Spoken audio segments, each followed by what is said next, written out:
আসসালামু আলাইকুম রহমতুল্লাহ। ওয়ালাইকুম সালাম বরকাতুল্লাহ। চাচা ভালো আছেন?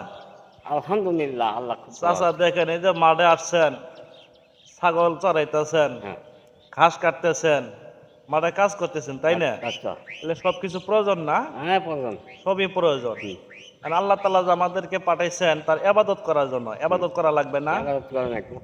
তাহলে ৫ ওয়াক্ত নামাজ পড়ার দরকার আছে না নাই? হ্যাঁ, খুব দরকার। সংসার করা যেরকম দরকার তার ওরও, চাইতে ওরে ৫ ওয়াক্ত বেশি। নামাজ পড়া দরকার, তাই না? হুম, তবে ৫ ওয়াক্ত নামাজ পড়লে পরে আল্লাহ তাআলা ৫টা পুরস্কার দেয়। পরিষ্কার দেয়। এক নম্বরে দুনিয়া যত ঝাই ঝামেলা আছে, যত টেনশন আছে, সমস্ত আল্লাহ তাআলা মুক্ত করে দেয়। মুক্ত হয়ে যায়। ২ নম্বরে কবর আযাব বন্ধ করে দেয়। বন্ধ করে দেয়। ৩ নম্বরে ৩০,০০০ বছরের রাস্তা ফুল সিরাতের পুল হুম, বিজলি মতো পার করে দেবে। আর কি দিবে? ৪ নম্বরে আপনার আমল নামা আপনার ডান হাতে দিবে। হুম, ৫ নম্বরে বিনা হিসাবে জান্নাতে দিয়ে দেবে। সুবহানাল্লাহ। তো সুবহানাল্লাহ বললেন না?